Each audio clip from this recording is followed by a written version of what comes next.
Hello. One of the joys, but also one of the curses, actually, of a career in architecture is that buildings can affect me quite deeply. It's a strange thing, but I suppose you could liken it to, say, a chef having a dining out experience where his background and his expertise as a chef colours his experience of the restaurant. When I think of the Georgian or Victorian character, I think of no-nonsense coverall swimsuits, black and white starched photos, imperious moustaches, and that sort of thing. And in short, a fairly joyless sort of an image. But their architecture really does belie this image because it's absolutely bursting with joy, creativity, and colour. To me, there's really no home that's quite as cosy or inviting as a little Victorian cottage with roses out the front. The Georgian use of local sandstone and nods to classical architecture is a little austere, a little formal, but also quite playful and inventive in many ways. There is nothing grand or opulent about many of these buildings. In fact, some of them are quite modest workers' cottages. But if this is what the architecture of that time is capable of inspiring in me, it often makes me think, what is the architecture of today inspiring in people? And this thought quite often brings me back to quite a sombre frame of mind. So join me on one of my many walks around Battery Point and drink in the many bright and beautiful faces that these buildings present to the casual passerby.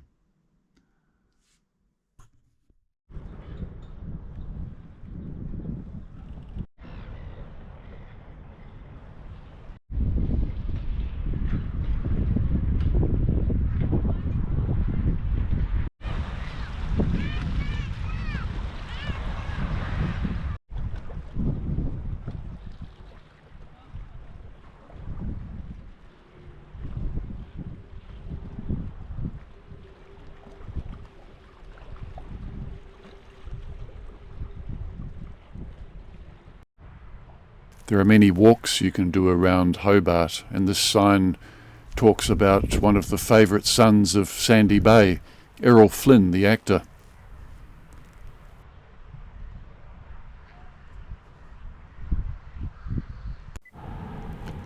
The start of my walk includes the formidably steep Napoleon Street.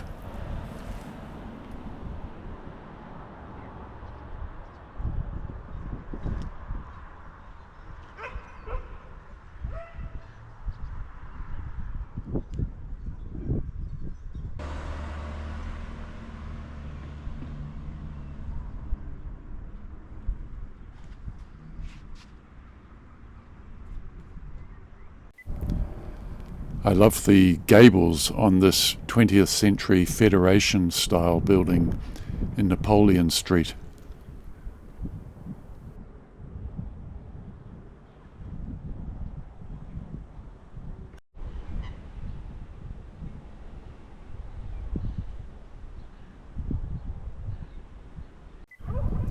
Here's another Federation era building, also in Napoleon Street, with a beautiful rounded turret and the addition of a later garage. And here's the grand old lady at the top of Napoleon Street. And this one is late Victorian era with steep pitched roofs and finials. The beautiful cast iron lacework of these gentlemen's residences overlooking the Derwent. Here's another Federation era house with a beautiful turret with a conical witch's hat roof. And here are some mariners' cottages from the early Victorian era of 1839, built in the Georgian style. And of course, Battery Point has a rich maritime history, and this is a shipbuilding slipway.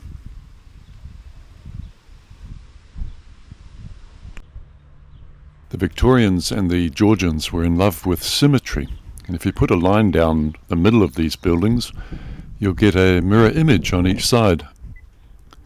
These little brick flats are absolutely delightful in natural brick, in the Georgian style from 1858, called Mr. Walson's Cottages.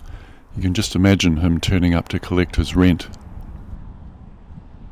Another common theme are these decorative barges from this example, which is a Victorian Gothic building, and you can see the influence of the shipbuilders, carpenters from the era. And you can see in this next example the influence of the arts and crafts movement with Charles Rennie Mackintosh, this building from 1906.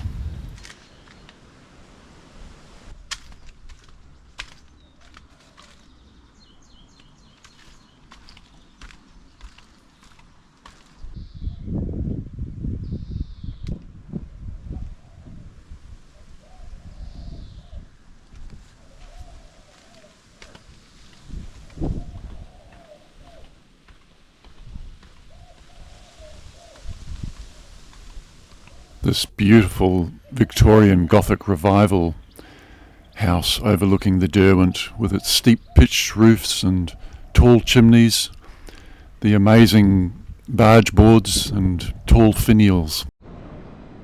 And this very elegant early 1960s modernist building by the architect Brian Wyatt is one of my favourite modernist buildings in Hobart. Certainly not easy to achieve this kind of set-piece simplicity in a building. And here are the beautiful Georgian sandstone warehouses in Hobart's Salamanca Place.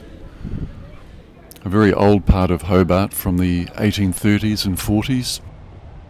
And these are Kelly Steps, named after Captain James Kelly, an illustrious character from the early 1800s who famously rowed all the way around Tasmania in an open whaling boat. He was also harbour master of the Derwent.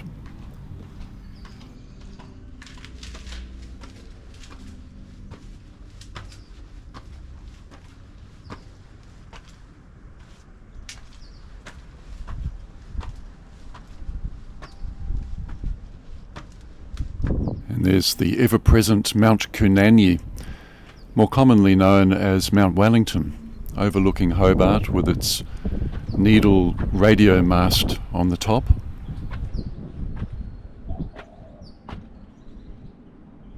And late spring, around October, early November, is the best time to walk around Battery Point to see all the beautiful roses on display in the front yards.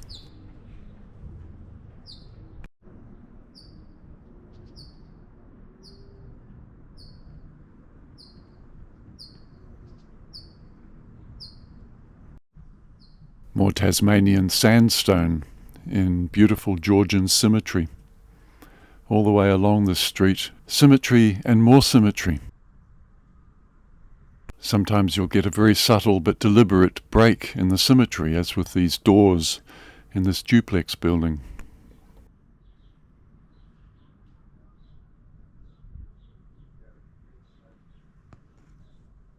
And here's a mid-19th century Georgian Victorian building where the symmetry is starting to be broken, as can be seen by the offset window.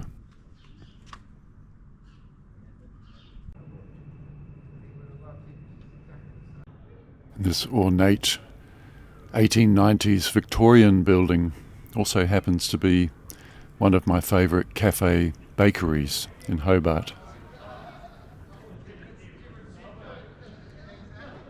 And this grand old building of the late Victorian era is a terrace house in the filigree style with an eclectic mix of Gothic and Italianate influences.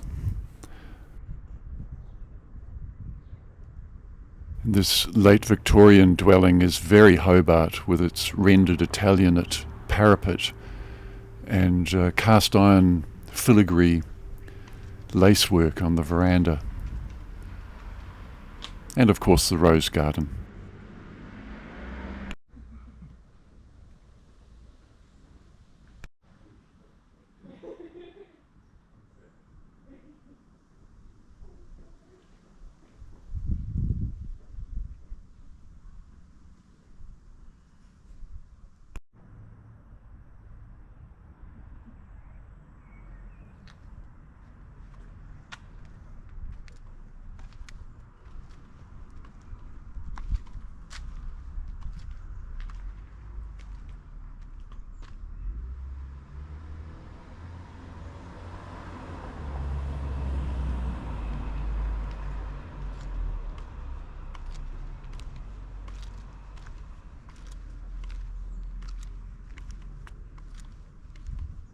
And this very monolithic sandstone building is St. George's Anglican Church, and is a real landmark that can be seen for miles around and is brilliantly lit at night. It was built in the 1830s and 40s in the Greek Revival style and has a beautiful octagonal tower.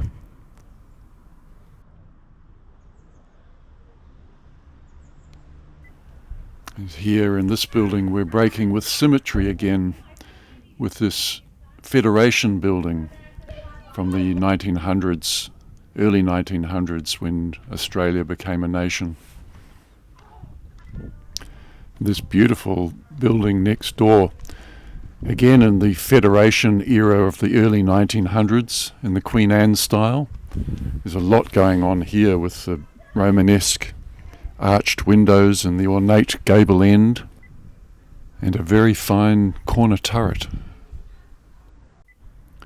This late Federation building from the 1910s and 1920s is starting to show hints of the bungalow with its continuous veranda.